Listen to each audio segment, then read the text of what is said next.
How long does it take to find a multifamily real estate deal? 2 weeks, 2 months, a year? Well, we decided to try to find one in 30 days. Here are some things we'll be looking for in a deal. The market. What is the market like? What is the crime like? What is the median household income? The age. How old is the property? The price and size. How many units? What price per door? The condition. Is there value add potential without it being too old and creepy like this one?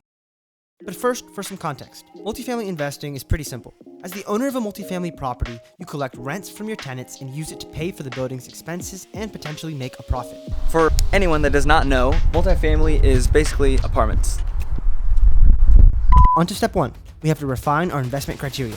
We decided we would look for deals in our home state, the Tar Heel state. Go Heels. The areas that we like to invest in are higher income areas. Larger or more than 50,000 median household income within a mile radius of the property itself. The property needs to be built typically after 1980s. So anything newer than 1980s is a better bet just because it has less maintenance. And then lastly, low crime areas. But NC is also a competitive market and finding a deal is not easy. We're up against other people that have money that are looking to buy. And then for the large deals, specifically some institutional buyers that are also looking to place some of their investors' money in a safe haven that can provide them a steady return. Step 2. We started reaching out to brokers and apartment owners to see if they had any deals that fit our criteria. This involved a lot of cold calling and sending emails, and let's just say Jeff got a lot of practice saying hello and goodbye. But I just wanted to see if you had any other properties in your portfolio that you might consider selling at this point. So I make 50 calls a day, and at this point I've probably made over 200 calls. We haven't gotten a contract from the calls that I've made. I've gotten leads, but as I mentioned, it's not about the result for me. It's about just doing 50 calls a day. I know if I do that, eventually I will get a deal. But hey, at least we were consistent. We made sure to tailor our outreach to each individual broker or lead, highlighting our specific investment criteria. I stay motivated by showing up and actually getting the task completed, because then I get that sense of fulfillment and achievement. So for me, it's never about the result. Obviously, like that sounds cliche, but I don't think of it as trying to get the deal. Yes, that's great. I get a sense of accomplishment by just getting the input done. For me, that's 50 calls. At this point, I've probably made over 200 calls and I haven't found a deal yet. For 100 plus unit deals, commercial brokers tend to be the ones handling these bigger properties. They're like the gatekeepers to opportunities in the multifamily space. And Kenny likes to talk. That ended up getting us a potential deal from a broker. Step 3. Once we had a good lead, it was time to get down to business and start underwriting.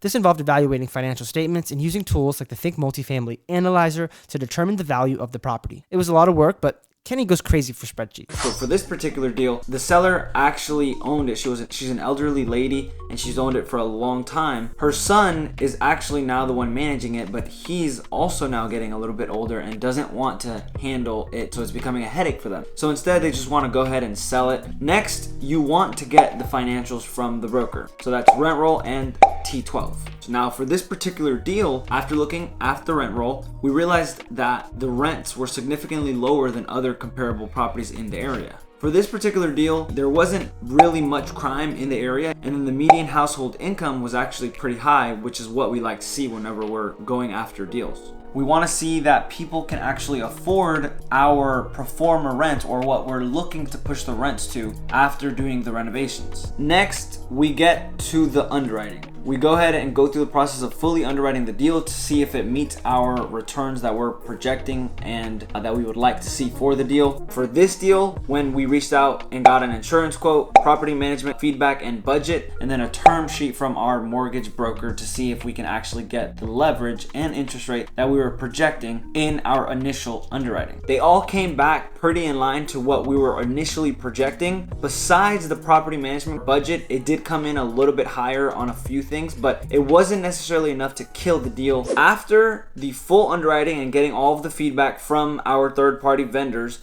we then decided that it made sense to go tour the property, because it really depended on how much work the property itself was going to need, and we would not understand how much work until we actually see it with our own eyes. And Jeffrey never got us a deal. Once we had a property that we were interested in, it was time to start negotiating. Communicating and negotiating with brokers is a key part of the process.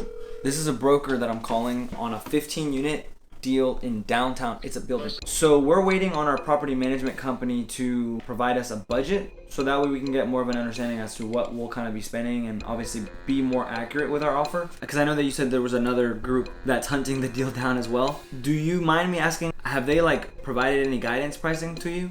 I mean, he's looking over, he wants more than one So And that's what will get the deal done? it's going to need to be in that range. And I'm trying to get an actual LOI to you as soon as possible. But if you don't mind just giving me a heads up, I'd love for one of my contractors to come out as well so they can get eyes on it. After chatting with our good broker friend, we were finally ready to tour the property. Usually on property tours, what we look for is to see what condition the property is actually in. Take a look at if there's any deferred maintenance. Take a look into the units, see what kind of finishes they actually have. See what condition the units are actually in, and that way we can kind of come up with an estimate on capex amount or how much we'll actually be spending to renovate each unit. We're gonna meet the broker that's brokering the deal here, but the broker is just helping the seller find a buyer. What looks promising about this property is that it's in a phenomenal location, literally a minute drive from downtown Burlington, which is feeling pressure from 2 major MSAs on each side of it. Prices have been going up, rent has been going up. This was a crucial step as it allowed us to see the condition of the property and get a better understanding of its potential. And let's just say we saw some things. It's to Narnia.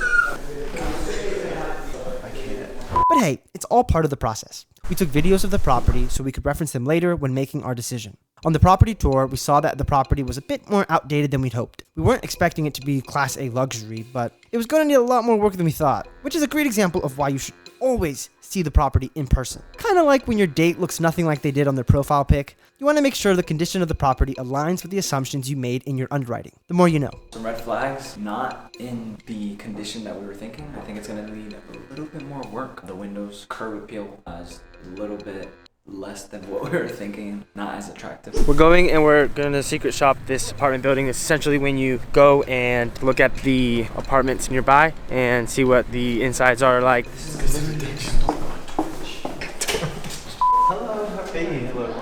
This comparable apartment complex we toured was really close by, and it was definitely the Lamborghini of apartments in this town. I mean, it was loft style. Finished the property tour at the subject property and then also toured a comp.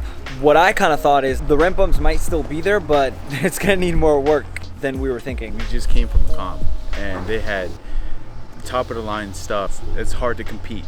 We're gonna go back, take a look at the underwriting, tweak some things, and see where we're at as far as pricing. In the end, we had to make the tough decision of whether or not to submit an offer on the property. We considered factors like the property's condition, the market, the comps, and the seller's desired price. After weighing all of these factors, we arrived at a decision. And it wasn't an easy one to make.